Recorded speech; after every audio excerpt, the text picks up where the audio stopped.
Declaro aberta a sessão administrativa ordinária do Egrégio Tribunal Pleno do dia de hoje, 11 de novembro de 2013. Cumprimento inicialmente todos os presentes, os senhores desembargadores, advogados e servidores. Submeto à apreciação da Egrégio Plenária a ata da sessão administrativa ordinária plenária, realizada no dia 28 de outubro de 2013. Indago se há necessidade de alguma correção, alguma alteração. Aprovado de forma unânime. A secretária para o pregão do primeiro processo. Processo número 1 da pauta, o 0010-77629 de 2013. O assunto, reclamação disciplinar, representante BMD Banco, Ativos Financeiros S.A. em liquidação ordinária. Só um pouquinho. Cadê a doutora Nélia? A doutora Nélia não está presente. Ela não veio ainda? Doutora Nélia, liga no gabinete. A doutora Nélia não virá? Bem, eles trouxeram todas as coisas deles. Não, por enquanto não estou falando com você. Teremos que suspender o pregão em virtude da ausência temporária de Sua Excelência, a ilustre corregedora. Enquanto aguardamos, vamos ao segundo processo. Processo número 2, 0009575-2-2013, assunto permuta. Requerente Celso Medeiros de Miranda Júnior, juiz do trabalho substituto deste egrégio tribunal, e Hamilton Ernous Pompeu, juiz do trabalho substituto do egrégio Tribunal Regional do Trabalho da 9ª Região. Com a palavra, Sua Excelência, a vice-presidente, doutora Silvia. Pois não, já passei o voto a todos os colegas. O juiz Celso Medeiros de Miranda Júnior, que exerce o cargo em nosso tribunal, ingressou em 16 de julho deste ano, e o magistrado Hamilton Ernous Pompeu, que ingressou na 9ª Região, tomou posse em 29 de abril de 2013. Cumprido todos os trâmites legais, não houve nenhuma impugnação com relação à permuta. Eu concluo pelo deferimento da referida permuta entre o Dr. Celso e o Dr. Hamilton. Algum pedido de esclarecimento? Pois não, com a palavra. Senhor presidente, queria saber que ano que ele entrou lá? Não escutei. Em que ano que ele entrou na magistratura? 2013? Ambos. Depois começa a pauta judicial. Esse não... Ué, o meu consta aqui, então errei. Perdão? O meu está escrito aqui 2013. Onde está escrito? Está iniciado. Deixa eu ver o processo, um minutinho. Só se na hora de digitar errado. Um minuto. Pois não.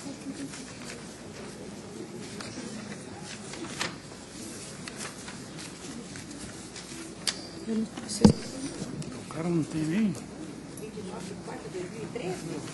É o que está aqui, gente. Eu vou olhar. Posso ter errado, não sei. Uhum.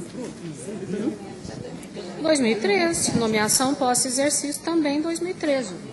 4 de 2013. 20 de 8 de 2013? Não, o Hamilton, 29 de 4 de 2013. Ele já fez o curso, o outro é que não fez aí. Olha minha mãe. Cadê? Já está esclarecido? Tá, tudo bem. Está esclarecido? Pois não. Alguma dúvida a mais?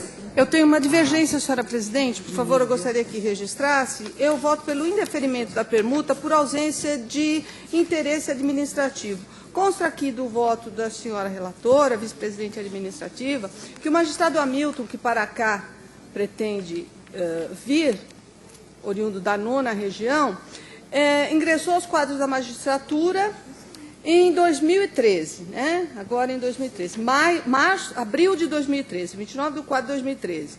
E até hoje, ele já se afastou lá 2 vezes para vir ministrar aulas aqui na Fundação Getúlio Vargas. Então, eu entendo que a prioridade dele é realmente ministrar aulas e não o exercício da judicatura, o que torna impossível a exercer atividade num tribunal de São Paulo como esse, com um número enorme de processos. Pois não. Presidente, eu Pois- acompanho a divergência. Vamos colher os votos, então, por gentileza. Desembargadora Hilma? Eu acompanho a relatora. Desembargadora Nélia está em férias? Pois não. Desembargador Nelson Nazar? Acompanha a relatora. Desembargadora Sônia Maria Prince Franzini? Eu também acompanho a relatora. Eu verifiquei que somente um dia para uma aula e o outro dia, né? Né? Isso. Eu estou acompanhando. Acompanha a relatora? É isso? Pois não. Desembargador Marcelo? Com a relatora. Desembargador Luiz Carlos Gomes Godoy? Com a relatora. Desembargador Fernando Sampaio? Relatora. Desembargadora Vilma Capato? Relatora. Perdão, eu pulei doutor Vinic. Mil desculpas. Doutor Não, Vinic? sabe, eu pensei que porque eu sou muito gordo, mas então... Não, foi... Eu acompanho a eminente relatora, senhora presidente. Desculpe, doutor Vinic. Doutora Vilma Capato, já estava acompanhando? Relatora. Pois não. Desembargadora Tânia?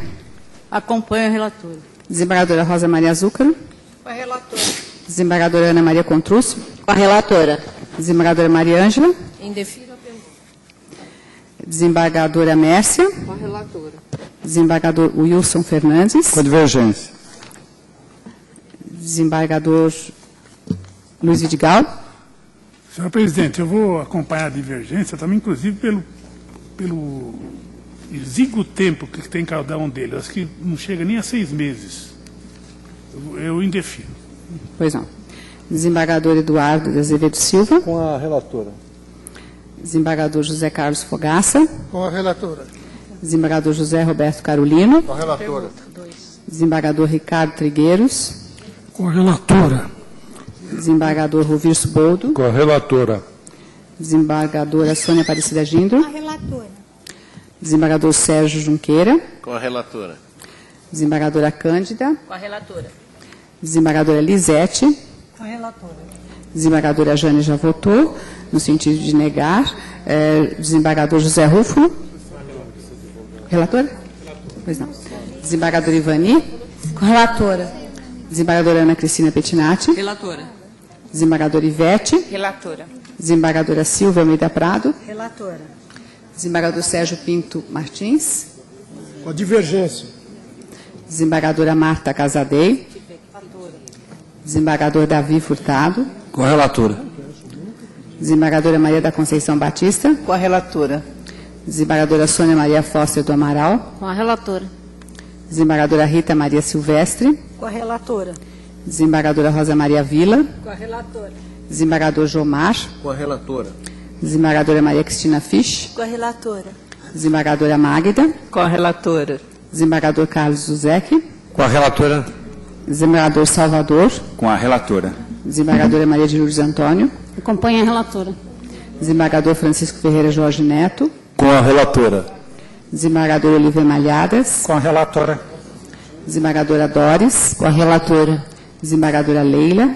Com a relatora. Desembargadora Marinês Rez Soriano? Com a relatora. Desembargador Paulo Mota? Com a relatora. Desembargador Manuel Ariano? Com a relatora. Perdão? Com a relatora. Obrigada. Desembargadora Cíntia? Acompanho a relatora. Eu acho que eu pulei a doutora Regina. Acompanho a relatora. Acompanha a relatora. É que não tinha sido anotada aqui. Doutora Cíntia Tafari, já votou? Desculpe. Eu votei acompanhando a relatora. Pois não. Desembargador Roberto Barros? Com a relatora. Desembargador Jonas Brito? Com a relatora. Desembargadora Bianca Bastos? Com a relatora. Desembargadora Sandra Cury? Com a relatora. Desembargadora Dalberto? Com a relatora. Desembargador Benedito Valentino? Com a relatora. Desembargadora Maria Isabel Cueva? Com a relatora. Desembargador Sidney? Com a relatora. Desembargador Ricardo? Com a relatora. Desembargadora Regina Aparecida Duarte? Com a relatora. Desembargadora Simone? Com a relatora. Desembargadora Kyong Mili? Com a relatora. Desembargador Álvaro. Relatora. De forma que, por maioria, vencidos... Pois não? Quantas pessoas são vencidas? Vencidos, né? Por gentileza.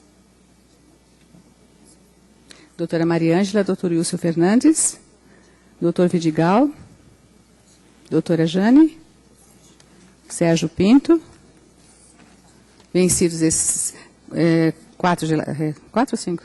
5, né? Desembargadores, foi deferida por maioria, aliás, foi deferido por maioria o pedido de permuta dos ilustres magistrados Celso Medeira Miranda Júnior, juiz de trabalho substituto, e Hamilton Ornô Pompeu.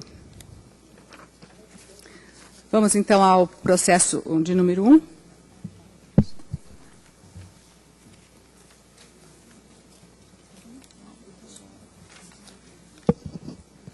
Ao pregão. Processo número 1 da pauta, 0010-776-29-2013. Assunto, reclamação disciplinar. Representante BMD Bem, Ativos Financeiros S.A. em liquidação ordinária. Representado Richard Wilson Jamberg, juiz do trabalho substituto deste egrégio tribunal. Parece que há advogado para sustentar, é isso? Por gentileza, pode ficar na tribuna, doutor? Dispensada a leitura do relatório, doutor, com a palavra. Tempo regimental. Eminente senhora presidente deste egrégio tribunal, eminentes senhores desembargadores deste tribunal pleno, ínclita representante ministerial, demais presentes, senhores servidores, trata-se de reclamação disciplinar contra o eminente juiz Richard Wilson Jamberg. Em apertadíssima síntese, reclama origina-se tudo através de petição protocolada no Colém do Tribunal Superior do Trabalho, endereçada ao Corregedor Nacional, eminente Dr. Ives Gandra, e que, denegando da competência, encaminhou a nobre corregedora deste tribunal. Doutor, posso pedir uma gentileza, o senhor, de falar um pouco mais próximo do microfone? Sim, senhora. Eu peço desculpas apenas pelo estado precário. O senhor quer uma água? Eu aceito. Por favor. Pode prover um copo de água e uma água para o doutor, por gentileza? Muito obrigado, excelência. Trata-se de representação originária de petição do Banco BMD Ban, Ativos Financeiros, instituição financeira em fase de liquidação ordinária, reclamando da conduta do ilustre representado, o magistrado Richard Wilson Jamberg, juiz substituto da 41ª Vara da Capital. Muito obrigado. Segundo colocado no petitório que deu origem à presente reclamação disciplinar, o representado teria violado o artigo 5º, inciso 3º da Constituição Federal, além de artigo 35 da LOMAN e dos artigos 2º, 8º, 9º, 22º, 26º e 39º do Código de Ética da Magistratura. Tudo porque teria agido com excesso de rigor na condução da oitiva de testemunhas durante a audiência de instrução, normalmente durante a realização dos trabalhos de acariação, quando, segundo alegado pelos peticionários, o Banco BMD,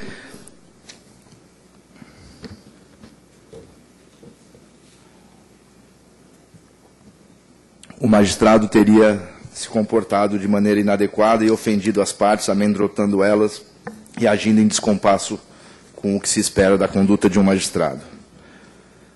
O ilustre magistrado representado se defendeu, opôs sua defesa e, muito sinteticamente, negou os fatos, que fique claro, negou os fatos, e preferiu não adentrar profundamente no mérito, mesmo porque as acusações, além de levianas, se confundiam com o mérito da disputa que estava para ser julgada por este egrégio tribunal. O que de fato veio a ocorrer no último dia 7 de novembro, conforme extrato colhido no site do tribunal, a 15ª turma deste tribunal negou provimento ao recurso do recorrente. Tratava-se de uma questão de reconhecimento de vínculo. E por que levianas se diz das acusações? Porque o magistrado apenas agiu com o rigor necessário para que a justiça seja respeitada. Havia contradição absolutamente injustificável entre o depoimento de uma das testemunhas do reclamado e de outras duas do reclamante e uma outra própria do reclamado, restando uma delas isolada. O juiz ouviu e exigiu apenas que a justiça fosse respeitada, negou as acusações, que são pesadíssimas e postas na inicial. Em virtude da exiguidade do tempo, fica difícil citar, mas dizem que o juiz, por exemplo, teria dito que a senhora deve ter filhos, deve ser casada, quer ir para casa ou quer passar a noite na Polícia Federal, entre outras acusações. A verdade é que o juiz apenas exigiu respeito a essa justiça. O banco em liquidação usou dos trabalhos de uma senhora como motoboy e que começou a fazer, às vezes, de secretária executiva, talvez porque na situação de penúria fosse oportuno. Isso não é certo. O próprio representado diz que a situação é constrangedora, maiormente porque, e aqui eu peço vênia porque tive acesso ao relatório posto nos autos da ínclita decana deste tribunal, doutora Anélia, que diz que o representado não negava os fatos e colocou trecho do inciso 2 da defesa, faltando apenas a primeira frase, onde o representado diz, também de maneira bastante sintética, o representado nega as acusações e esclarece que apenas como consta o restante do termo do relatório. Ele nega, sim, obviamente que as acusações são levianas, não foram proferidas, mas o mais importante é que o representado toma a acusação realmente como algo sem pé nem cabeça. No início de sua reclamação, os representantes dizem: a reclamante prestava serviço de office boy por meio de empresa interposta. Quer dizer, a sanha acusatória era tamanha contra o juiz, que fez valer a lei, que não admitiu que a Justiça do Trabalho fosse feita de alvo para deboches e escamoteios, e na sua própria reclamação admite que se valia de um serviço por interposta pessoa. Todos conhecem, Vossas Excelências, mais ainda, que a súmula 331 do TST, no seu inciso 1º, prevê que a contratação de trabalhadores por empresa interposta é ilegal. Obviamente que, nesse contexto, ao juiz ter que se explicar, é realmente um verdadeiro deboche. Há uma crítica da eminente, repito, ínclita corregedora, decana deste tribunal, mas a defesa, quem fez não foi o juiz que falou, e a defesa se curva à corregedoria nos seus serviços, mas o contexto é exatamente esse, não é crítica do juiz à corregedoria por ter que se explicar. A crítica do juiz é ter que se explicar para um reclamante que age de má fé, que teve seu julgado recusado por esse tribunal, que confirmou a sua sentença brilhante. Não pode o banco liquidante se valer de subterfúgios para evitar a aplicação da lei trabalhista e depois querer vir acossar o juiz. Doutor, o prazo está se exaurindo. O senhor tem 1 minuto para concluir. Nessa medida também se questionou a conduta do juiz em coisa que nada tem a ver com os fatos, como a DC 16, dizendo que ele foi censurado, mas aí também igualmente outros juízes, embargadores desse tribunal, até ministro do Tribunal Superior do Trabalho, tiveram sentenças também cassadas. E a ilustre corregedora ainda disse que a Justiça do Trabalho tem que agir com comedimento e moderação, o juiz, porque é a justiça do povo. Mas o doutor Richard com certeza age com comedimento. E justamente protegendo quem é do povo, o office boy que é transformado miraculosamente em secretário executivo, que é debochado como ignorante, mas enquanto não vai à justiça é eficiente porque é mais econômico. O juiz Richard protege, sim, o mais humilde. Não protege a instituição financeira que age com subterfúgios e à margem da legalidade. Agradeço a atenção a isso, Excelência. Pois não. Com a palavra, Sua Excelência, a relatora, a doutora Nélia Lichon.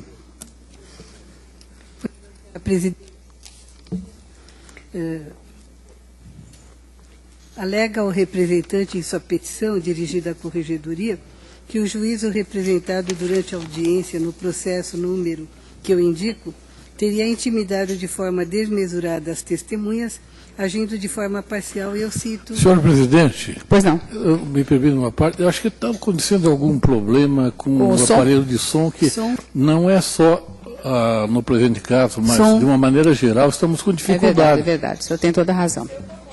Som. Estão ouvindo? Se a senhora puder falar um pouco mais próximo, assim, bem próximo mesmo. Está ligado. Em suma, segundo o representante, teria Sua Excelência infringido vários dispositivos da LOMAN e do Código de Ética. E eu cito aqui, transcrevo as perguntas que o representante teria formulado à testemunha da reclamada. O meretíssimo juiz representado, sem negar as assertivas do representante em sua defesa, diz que apenas exerceu seu ministério dentro dos limites legais e éticos. Foi bastante austero e contundente porque notou significativa contradição nos testemunhos a indicar possível declaração falsa, tudo ligado à temática da configuração de vínculo empregatício, principal ponto em discussão. A legítima atividade do magistrado foi importante ao deslinde da causa. A Justiça do Trabalho merece respeito, testemunha não pode mentir. Após transcrever trechos da inicial, o juiz representado acrescentou que explicar ao juiz do porquê precisou arguir com seriedade e rigor testemunhas tangencia o deboche, são palavras de Sua Excelência. Pretende que sua conduta ameaçar testemunhas com prisão seria justificada com a atitude das testemunhas em audiência, que teriam mentido acerca dos fatos presenciados, razão pela qual ter ele que explicar sua conduta tangencia, do seu ponto de vista, o deboche. Segundo ele, não fosse pelo injusto e desagradável ônus de apresentação de defesa, o caso seria cômico. Pois bem, vivemos num Estado democrático de direito, no qual todos, sem exceção, se submetem ao império da lei, inclusive juízes, e todos estão sujeitos à cobrança acerca da licitude dos seus atos. O fato de exercer a magistratura não coloca seu exercente numa posição acima da lei ou dos demais órgãos de controle. O magistrado tem o dever de cortesia para com os colegas, membros do Ministério Público, advogados, servidores, partes, testemunhas e todos quanto se relacionam com a administração da Justiça. Invoco 22 do Código de Ética da Magistratura. Em outras palavras, espera-se do juiz serenidade, urbanidade, lhaneza, firmeza no trato, fineza com os atores processuais.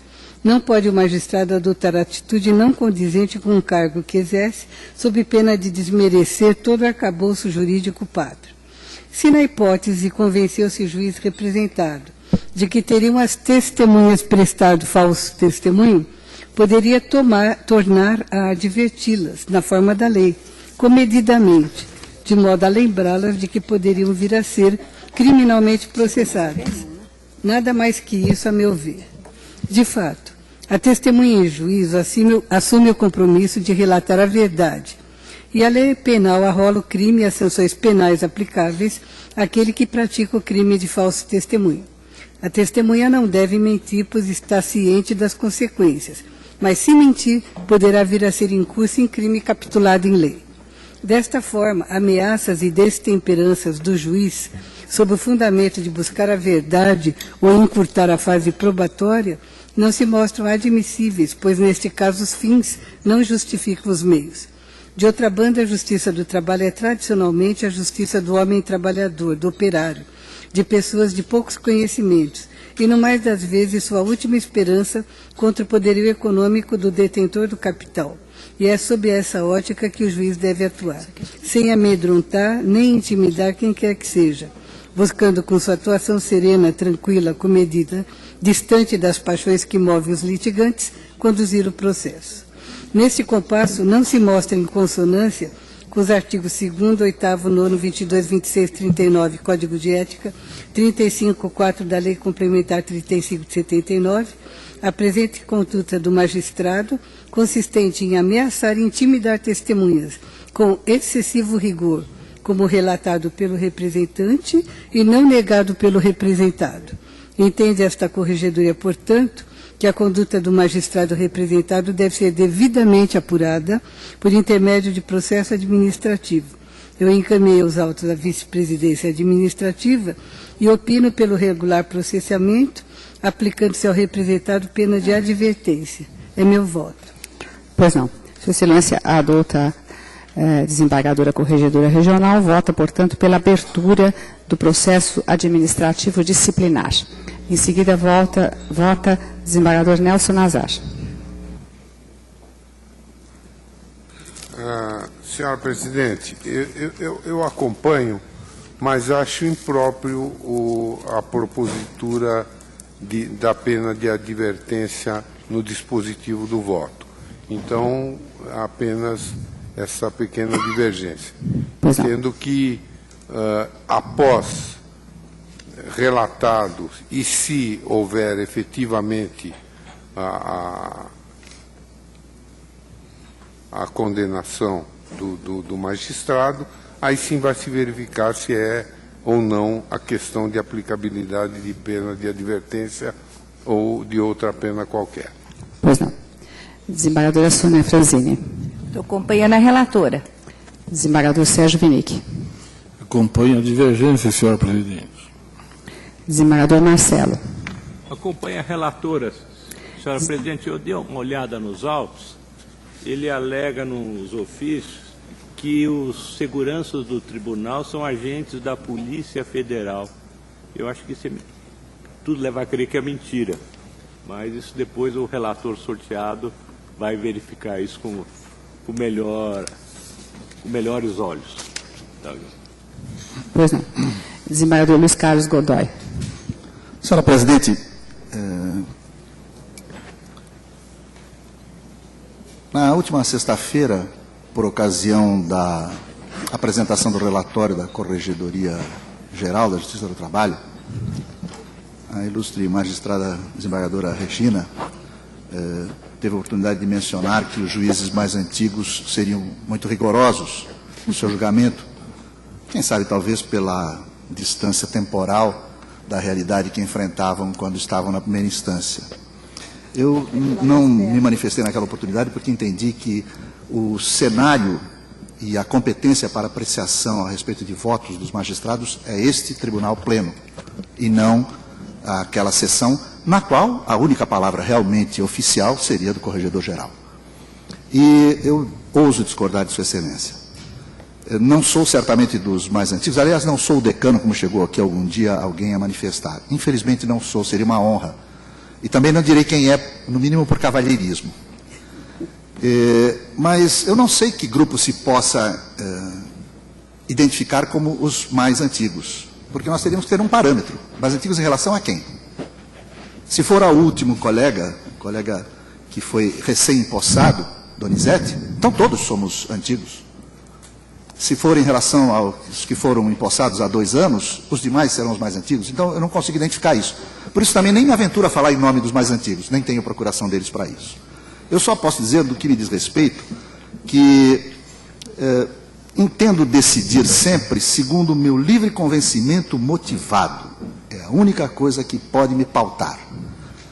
Quaisquer outras considerações alheias a isso são estranhas, do meu ponto de vista, ao exercício da magistratura.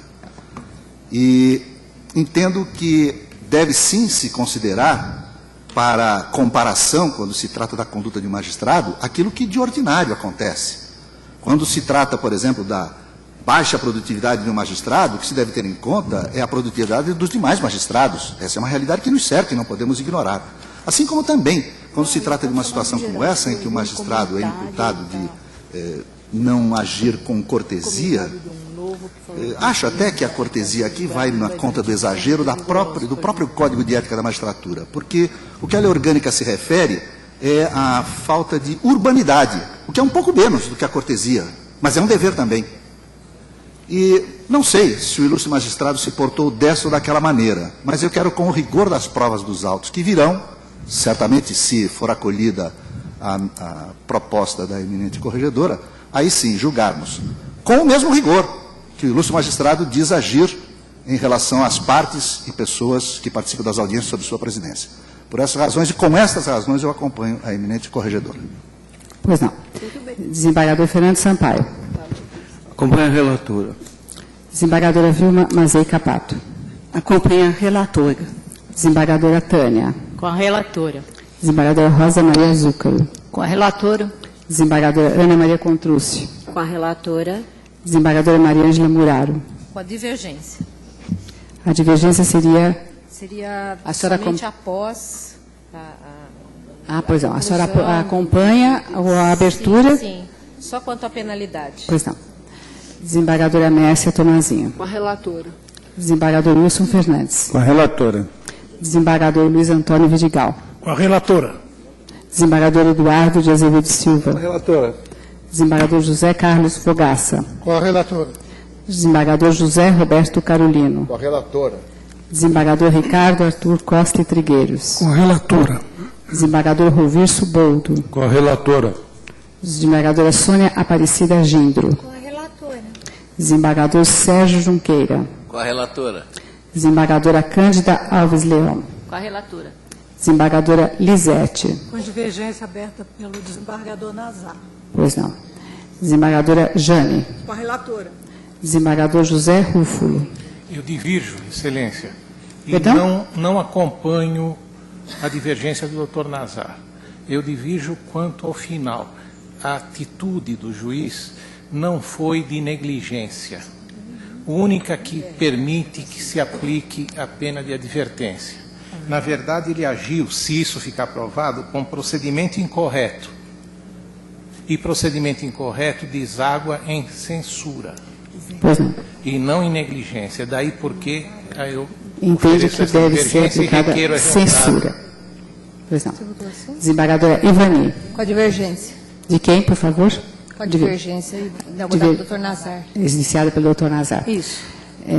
Desembargadora Ana Cristina Pettinati. Com a relatora. Desembargadora Ivete. Com a divergência iniciada pelo doutor Nazar. Desembargadora Silvia Almeida Prado. Relatora. Desembargador Sérgio Pinto Martins. Com a divergência do doutor Rúfulo. Desembargadora Marta Casadei. Relatora. Relator? Pois não. Desembargador Davi Meirelles. Com a relatora. Desembargadora Maria da Conceição Batista. Com a relatora. Desembargadora Sônia Maria Foster do Amaral. Com a relatora. Desembargadora Rita Maria Silvestre.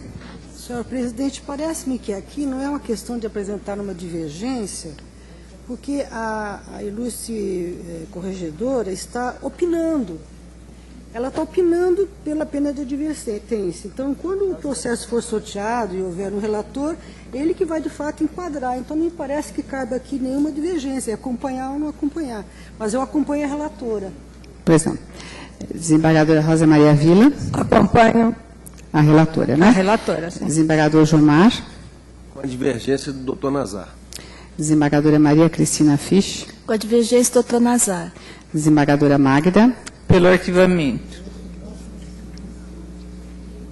Desembargador Carlos Suzek. Senhor presidente, eu acho que a corregedoria efetivamente faz o papel que deve fazer. No meu caso, se houvesse alguma coisa nesse sentido, eu já ficaria muito chateado pela possibilidade de início de um procedimento desse tipo. Às vezes penso, não sei se isso é possível, que estas coisas resolver-se-iam com uma conversa com o juiz, chamando o juiz, enfim, para resolver o seu procedimento. Então, eu não sei se é caso efetivamente de punição. É um caso de aprendizado para ser magistrado efetivamente. Eu aí então voto vencido provavelmente. Vou pelo arquivamento. Pelo arquivamento. Desembargador Salvador Laurino. Senhor presidente, eu acompanho a abertura do processo disciplinar, mas com a ressalva do desembargador Nazar. Pois não. Desembargadora Maria de Luiz Antônio. Estou com a relatora. Desembargador Francisco Ferreira Jorge Neto. Pelo arquivamento. Desembargador Oliveira Malhadas. Com a relatora. Desembargadora Doris. Com a relatora. Desembargadora Leila. Com a relatora. Desembargadora Maria Inês Ressoriano. Pelo arquivamento. Desembargadora Regina Maria Vasconcelos. Aqui eu gostaria de pedir vênia para o advogado, cuja defesa tenta trazer o mérito à questão, mas o que está se analisando é o comportamento do juiz com relação ao poder e à autoridade. E aqui não me parece um caso de destempero natural do ser humano por um momento de estresse. Isso concluo pelos termos da defesa, porque ele legitima as atitudes em prol de um comportamento austero e contundente. Acredito que um erro não conserta o outro e que aqui nós estamos julgando valores de como um juiz deve agir como exemplo para a sociedade. Eu acompanho integralmente a relatora. Desembargador Paulo Mota. Com a relatora. Desembargador Manuel Ariano. Senhora presidente, eu só queria fazer uma pequena correção, um alerta. Eu estou aqui com os autos com a defesa, no item 2, a defesa diz assim: também de maneira bastante sintética, o representado nega as acusações e esclarece que apenas exerceu seu ministério dentro dos limites legais e éticos. Quando eu li o voto, eu tinha entendido outra coisa, eu tinha entendido que ele não tinha negado. Mas, lendo a defesa, eu vejo que ele admite uma situação de ter agido com certo vigor, bastante austero e contundente, diz ele, mas ele nega. Ele nega. Feita essa observação, há uma acusação e não foi produzida nenhuma prova. E eu não vejo como solucionar isso. Talvez o melhor caminho fosse aquele sugerido pelo desembargador Uzec. Só que isso não foi feito. Nós estamos em um momento seguinte, em que se propõe a abertura de um procedimento administrativo, que eu, neste momento, sou favorável. Eu acho que se deve sim apurar. Agora, eu quero ponderar também que o procedimento administrativo, ele se inicia com o comunicado ao magistrado, de forma clara, expressa e objetiva, de qual é a acusação e em que pena ele está em curso. Há, inclusive, casos de processo anulado pelo TST, porque esse procedimento não foi observado. Então, eu não vejo que seria possível o voto da relatora sem nada adiante. A aprovação, a autorização de iniciar um procedimento administrativo remete a uma portaria da presidência, que vai dizer o que foi que o juiz, de que o juiz está sendo acusado e quais as consequências disso. Então, por essa razão, eu acompanho a divergência do juiz Rúfulo. Do doutor Rúfulo? Do doutor Rúfulo. Ah, pois não. Censura, né? Censura. Desembargadora Cíntia. Acompanho a relatora. Desembargador Roberto Barros. Relatora. Desembargador Jonas Brito. Senhora Presidente, eu opino pelo arquivamento conforme as palavras do doutor Uzec. Desembargadora Bianca Bastos. Eu acompanho a relatoria, senhora Presidente. Desembargadora Sandra Cury. Acompanho a relatora. Desembargadora Adalberto Martins. Relatora, senhora Presidente. Desembargador Benedito Valentini. Com a relatora. Desembargadora Maria Isabel Cueva Moraes. Com a relatora. Desembargador Sidney Alves Teixeira. Com a relatora. Desembargador Ricardo Vértelo Duvide. Com a relatora. Desembargadora Regina Aparecida Duarte. Eu acompanho a relatora, senhora Presidente, mais com ressalva feita pelo desembargador Nazar, até com uma oportunidade para se verificar que tipo de penalidade deve ser aplicada, se advertência, censura ou o que seja. Desembargadora Simone. Eu acompanho a relatora, senhora Presidente. Desembargadora Kyong Mili. Com a divergência aberta pelo desembargador Nazar. Desembargador Álvaro Nuga. Acompanho a relatora. Pois não.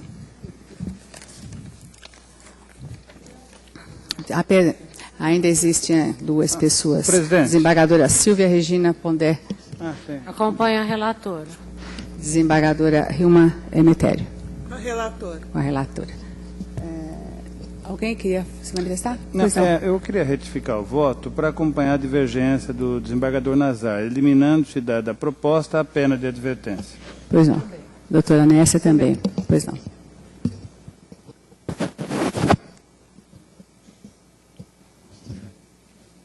Vamos à contagem. Bom, pelo processamento, a decisão deu grande maioria com 3 divergências, não é isso? 3 divergências. Pela abertura do processo administrativo disciplinar. 5 foram os votos no sentido de ser arquivado, e agora temos a questão de se saber se vai constar ou não a penalidade proposta. Temos?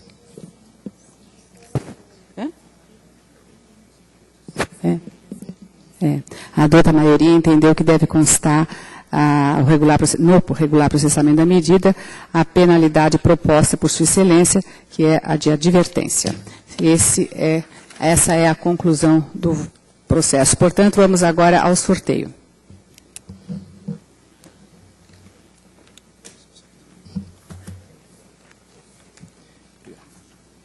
Só dá o Enter. Novamente, o Enter. Enter de novo?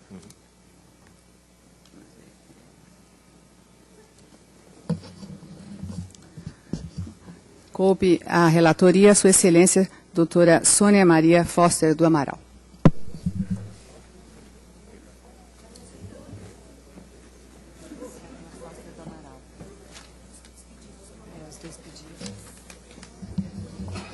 Antes de terminarmos a sessão plenária administrativa, quero submeter aos senhores 2 pedidos de adiamento de processo administrativo.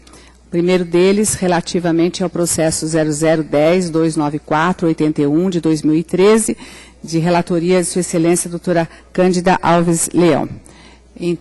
Pede Sua Excelência que seja prorrogado o prazo mais 60 dias para a conclusão do processo administrativo de invalidez de Sua Excelência, da senhora Silza Helena Bermudes. Todos de acordo?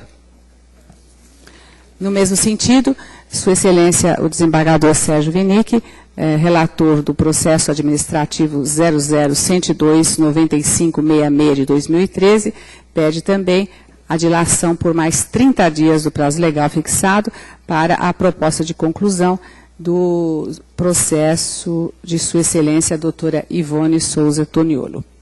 Deferido? Ótimo. De forma que para ambos os casos foram deferidos e eu declaro encerrada a sessão administrativa ordinária e de imediato declaro aberta a sessão judicial do Pleno. A Secretaria para o pregão.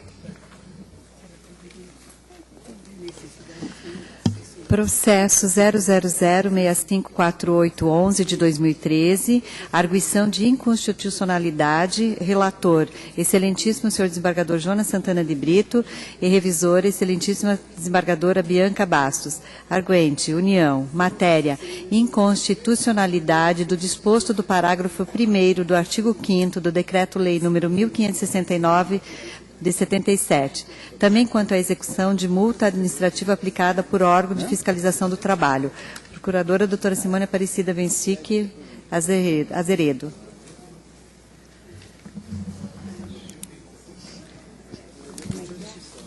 Tem sustentação?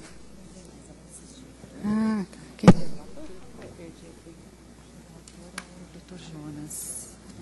Então, com a palavra, Sua Excelência o ilustre relator, doutor Jonas. Senhora Presidente, eu pergunto se há necessidade da leitura do relatório. Não há necessidade, pode ir direto ao voto. Então, digo que a arguição de inconstitucionalidade é incidente processual previsto nos artigos 480 e 482 do Código de Processo Civil, em observância à reserva de plenário estabelecida na Constituição Federal no artigo 97. E digo que dispõe também o artigo 480 do Código de Processo Civil. Arguida a inconstitucionalidade de lei ou de ato normativo do poder público, o relator, ouvido o Ministério Público, submeterá a questão à turma Câmara a que tocar o conhecimento do processo. Reza o parágrafo único do artigo 481 do mesmo Código, que os órgãos funcionários não submeterão ao plenário ou órgão especial a arguição de inconstitucionalidade quando já houver pronunciamento destes ou do plenário do Supremo sobre a questão. Recentemente, o plenário deste regional deliberou pelo não conhecimento da arguição de inconstitucionalidade número 000, 4761, 78, 2012, 502.000, de relatoria da ilustre desembargadora Sônia Aparecida Gindro, que versava sobre a mesma questão desta arguição. Naquele feito, a parte ativa foi a União e o objeto é o mesmo, cobrança de multa aplicada por órgão de fiscalização do trabalho em face do não recolhimento de valores à FGTS. Diferencia apenas a parte passiva, que neste feito é a empresa Comércio de Calçados Colanian Limitada, salientando que na outra arguição, não conhecida, a parte passiva foi a Companhia de Calçados Semeiro de Jean. A 17ª turma, ao julgar o processo, número 01358-2009, 009-02-2002, que deu origem a esta arguição de inconstitucionalidade pelo relator desembargador Sérgio Junqueira, ao ser questionada em embargos de declaração contra a aplicação do parágrafo único do artigo 5º do Decreto-Lei 1569 de 77, decidiu remeter a questão ao Pleno a fim de que houvesse manifestação acerca da extensão da inconstitucionalidade daquele dispositivo à execução de multa administrativa por descumprimento da legislação trabalhista e, por consequência, foi instaurada a presente arguição. Saliento que no acordo da 17ª turma não foi declarada a inconstitucionalidade do parágrafo único do artigo 5º do Decreto-Lei 1569 de 77, mas sim foi afirmado que o Supremo Tribunal Federal já havia decidido pela inconstitucionalidade, conforme súmula vinculante número 8. Não houve também prévia arguição de inconstitucionalidade pela União. A questão foi suscitada em embargos obrigatórios depois de julgado o mérito do agravo de petição, com declaração da prescrição pela Igreja 17ª turma. Foi trazida, então, à discussão a constitucionalidade ou não do parágrafo único do citado artigo em relação à execução da multa administrativa aplicada por órgão de fiscalização do trabalho, considerando-se que o Supremo Tribunal Federal, ao editar a súmula vinculante 08, declarou o dispositivo inconstitucional. O parágrafo único do artigo 5º do Decreto-Lei 1569 de 77 preceitua que, aqui tem o caput do artigo e no parágrafo único, a aplicação do disposto neste artigo suspende a prescrição dos créditos a que se refere. Surgiram debates no cenário político jurídico acerca da constitucionalidade do dispositivo referido, pois tanto a ordem constitucional pretérita, artigo 18, parágrafo 1º da Constituição de 1967/69, assim como a Constituição Federal de 1988, essa em seu artigo 146, inciso 3º, linha B, atribuíram à lei complementar competência exclusiva para estabelecer normas gerais em matéria de legislação tributária, especialmente sobre prescrição e decadência tributárias. O Decreto-Lei, modalidade legislativa criada pela Constituição de 1937, com o advento da Constituição Federal de 88, foi convertido em medida provisória com a aplicação das regras do artigo 62, parágrafo único. Este fixava prazo de 30 dias para a conversão das medidas provisórias em lei, sob pena de perda de eficácia. Percebe-se que o texto constitucional fala apenas em lei, do que se conclui que o decreto-lei aprovado adquiriu o status de lei ordinária. Diante de tal circunstância, o Decreto-Lei 1569 de 77 foi incorporado ao ordenamento jurídico com força de lei ordinária, mas faz-se o proibitivo do artigo 146 da Constituição de 88 padecia de vício formal de inconstitucionalidade.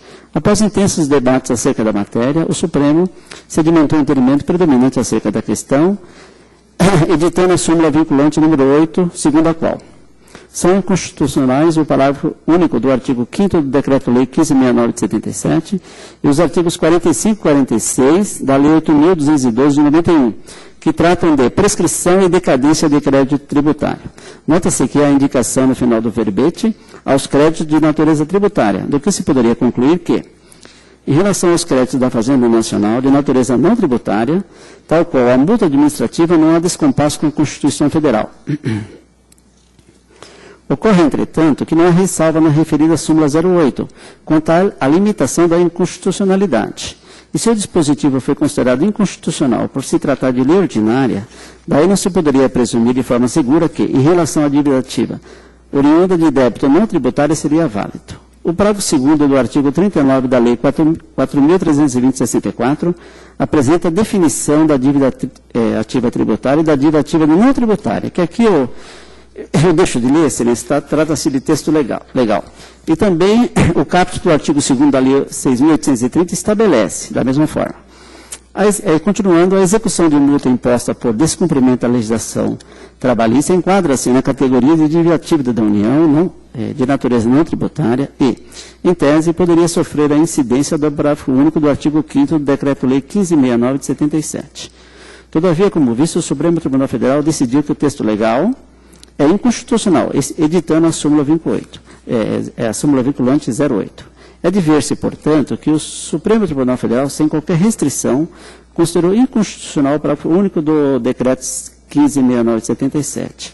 A declaração de inconstitucionalidade, após as formalidades legais, retira do ordenamento jurídico a validade da norma considerada inconstitucional, não sendo possível a subsistência de parte da norma, mesmo porque o fundamento do Supremo Tribunal Federal foi no sentido de que o decreto-lei tem força de lei ordinária e apenas por meio de lei complementar podem ser criadas normas relativas aos tributos e sua cobrança. Não obstante tais fundamentos, existem outros que sustentam o não conhecimento da arguição. Isso porque o Decreto-Lei 15.69 de 77 foi editado com a finalidade de alterar o artigo 11 do Decreto-Lei 352, de 17 de junho de 68.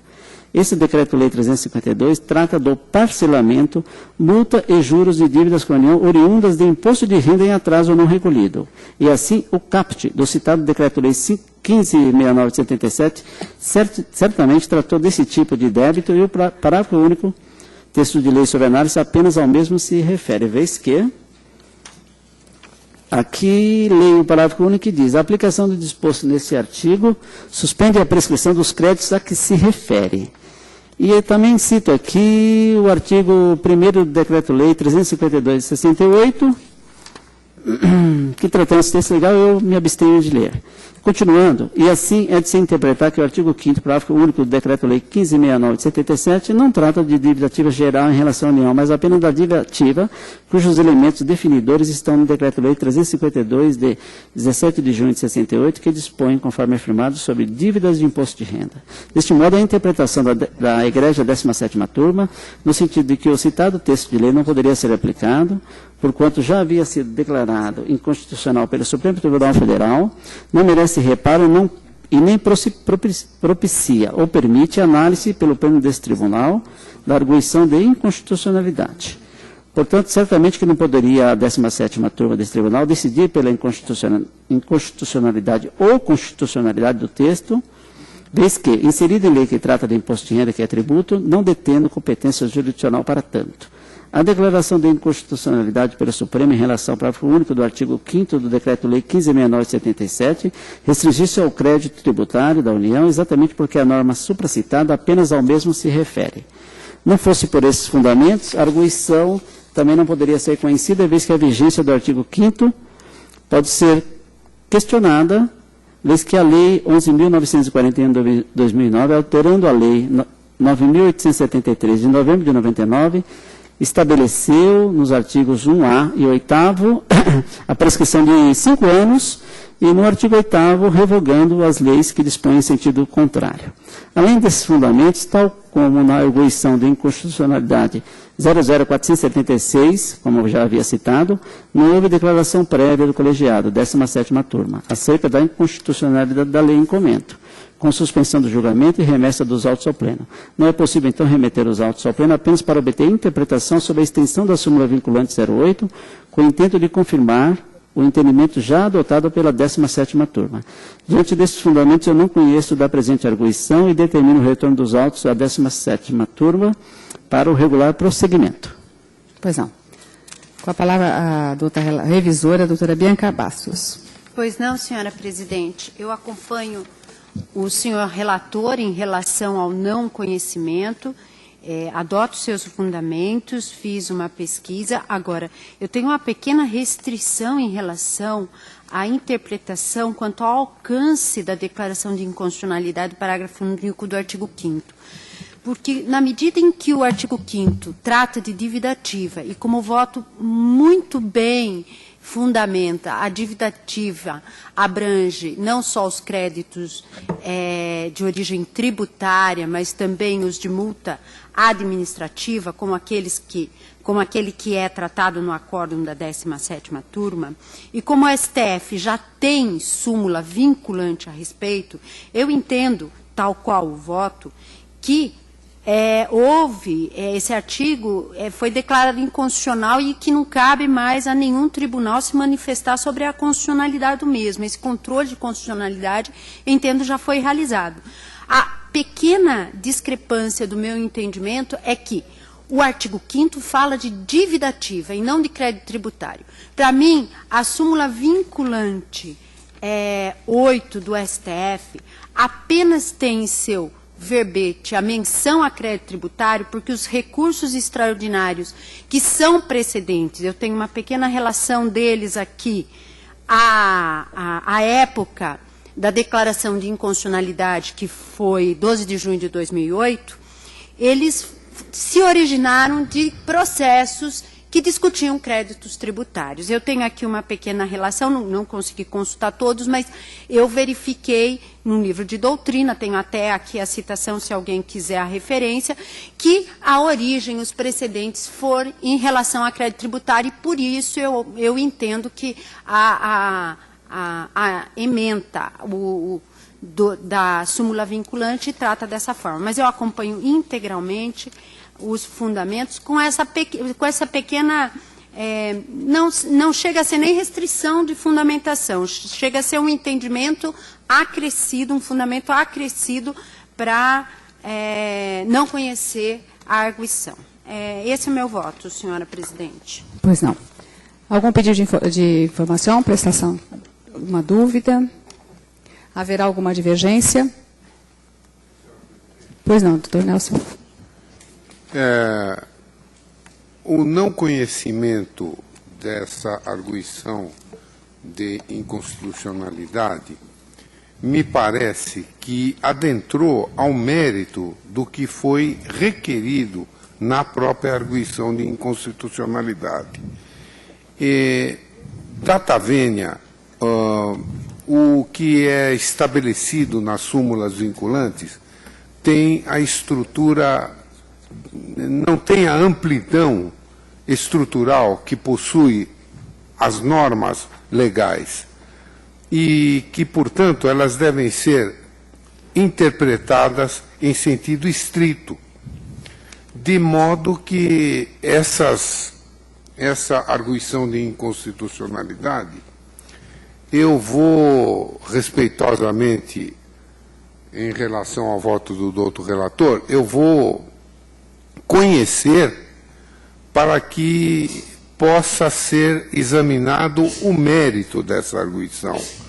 Até porque, se nós começarmos a adotar o critério de que as súmulas vinculantes têm o mesmo alcance da lei, nós poderíamos retirar da arguição de inconstitucionalidade dúvidas que possam trazer em relação a essa questão. Então, com todo respeito, eu entendo que deva ser conhecida e julgada a arguição de inconstitucionalidade quanto ao seu mérito. Pois não. Vamos colher os votos a partir, então, da revisora. Doutora Sandra Cury. O relator. Acompanha? O relator. Com o relator. Doutora Adalberto Martins. Acompanha o relator. Desembargador Benedito Valentino. Com o relator. Desembargadora Maria Isabel Cueva. Com o relator. Desembargador Sidney. Acompanho o relator. Desembargador Ricardo Verta Ludovic. Com o relator. Desembargadora Regina Aparecida Duarte. Com o relator.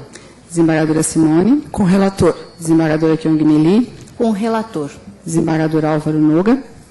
Como integrante da 17ª, eu me abstenho. Eu penso que possa fazer isso. Porque é uma consulta ou Vossa da Excelência se dá 17ª por impedido? É isso? por impedido, pois. Dá-se por impedido? Pois obrigado. Desembargadora Silvia. Acompanho. Desembargadora Rilma. Acompanho. Desembargadora Nelson Nazar, portanto, diverge. Desembargadora Sônia Franzini. Eu acompanho o voto do desembargador Nazar. Pois não. Desembargador Sérgio Vinick. Com o relator, senhor presidente. Desembargador Marcelo Freire. Com o relator. Desembargador Luiz Carlos Gomes Godoy. Com o relator, senhora presidente, até porque a súmula vinculante, ela tem, dentre outros, o efeito de vincular os demais órgãos do Poder Judiciário. E é nesse sentido que eu voto com o eminente relator. Pois não. Desembargador Fernando Sampaio. Relator. Desembargadora Vilma Capato. Relator. Desembargadora Tânia. Com relator. Desembargadora Rosa Maria Zúcaro. Com relator. Desembargadora Ana Maria Contrucci. Relator. Desembargadora Maria Ângela. Com relator. Desembargadora Messia. Também. Com o relator. Pois não. Desembargador Wilson Fernandes. Relator. Desembargador Luiz Antônio Moreira Vidigal. Com o relator. Desembargador Eduardo de Azevedo Silva. Desembargador Eduardo. Com o relator, senhor. Desembargador José Carlos Fogaça. Com o relator. Desembargador José Roberto Carolino. Com o relator. Desembargador Ricardo Trigueiros. Com o relator. Desembargador Roviço. Com o relator. Desembargadora Sônia Aparecida Gindro. Desembargador Sérgio Junqueira. Me dou por impedido. Perdão? Impedido. Ah, se dá por impedido. Desembargadora Cândida. Com relator. Desembargadora Lisete. Com relator. Desembargadora Jane. Com relator. Desembargador José Rúfulo. Relator. Desembargador Ivani. Relator. Desembargadora Ana Cristina Pittinati. Relator. Desembargadora Ivete. Relator. Desembargadora Silvia Almeida Prado. Com a divergência do Dr. Nazar. Desembargador Sérgio Pinto Martins. Com relator. Desembargadora Marta Casadei. Relator. Desembargador Davi Meirelles. Relator. Desembargadora Maria da Conceição Batista. Com relator. Desembargador Sônia Maria Força do Amaral. Com relator. Desembargadora Rita Maria Silvestre. Com relator. Desembargadora Rosa Maria Vila. Com relator. Desembargador Jomar. Com relator. Desembargadora Maria Cristina Fisch. Com relator. Desembargadora Magda. Com relator. Desembargador Carlos Zuzek. Com o relator. Desembargador Salvador. Com o relator. Desembargadora Maria de Lourdes Antônio. Senhor presidente, só queria esclarecer inicialmente que, embora eu seja revisora, naturalmente, do Dr. Sérgio Junqueira, que suscitou esse conflito, eu não atuei especificamente naquele julgamento, então não me sinto impedida. E na relatoria desse caso estou acompanhando o voto. Pois não. Desembargador Francisco Ferreira Jorge Neto. Acompanho o relator. Desembargador Olívia Malhadas. Também com a relatoria. Desembargadora Doris Prina. Com o relator. Desembargadora Leila. Com o relator. Desembargadora Marinês Ressoriano. Relator. Desembargadora Regina Maria Vasconcelos. Relator. Desembargador Paulo Mota. Relator. Desembargador Manuel Ariano. Só queria fazer um pequeno parênteses, senhora presidente, que da leitura deste voto do desembargador Jonas, sem saber tanto quanto ele, me fica a noção de que é um voto primoroso, um voto que deveria ser ementado e publicado como parâmetro para a decisão. E, na verdade, o que pretende a União com essas questões é uma verdadeira fraude, na minha opinião. O voto não comporta nenhuma emenda, ou nenhuma ressalva, ou nenhum acréscimo. Porque, para isso, nós teríamos que chegar à conclusão que o Supremo Tribunal Federal declara inconstitucional um dispositivo legal, e aí cada um vai dizer, olha, é inconstitucional para isso e não para aquilo. É uma hipótese que juridicamente é absurda.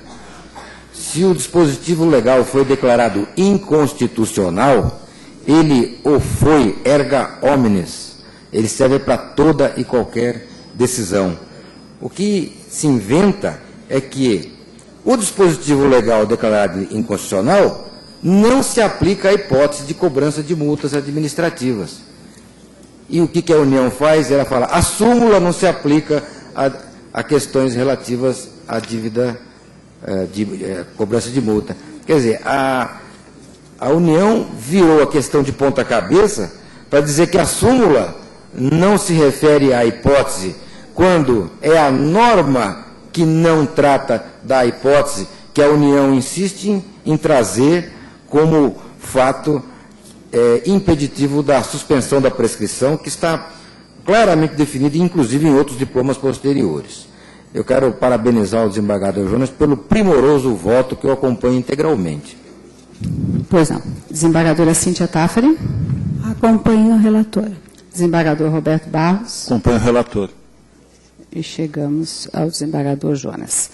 De forma que a douta maioria entendeu por acompanhar a tese pugnada por Sua Excelência o douto relator, não conhecendo do presente arguição de inconstitucionalidade e determinando o retorno dos autos à 17ª turma deste regional para regular processamento do feito. E eram esses os processos que tínhamos hoje em pauta. E antes de declarar encerrada a sessão, eu só gostaria de registrar que hoje é o aniversário do desembargador Jomar, a quem desejamos muitas felicidades hoje e sempre.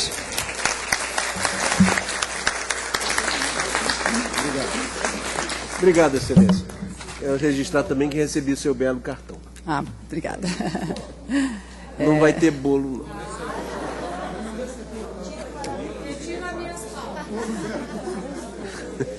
Encerrada a sessão plenária, em 5 minutos retornamos com a sessão do órgão especial.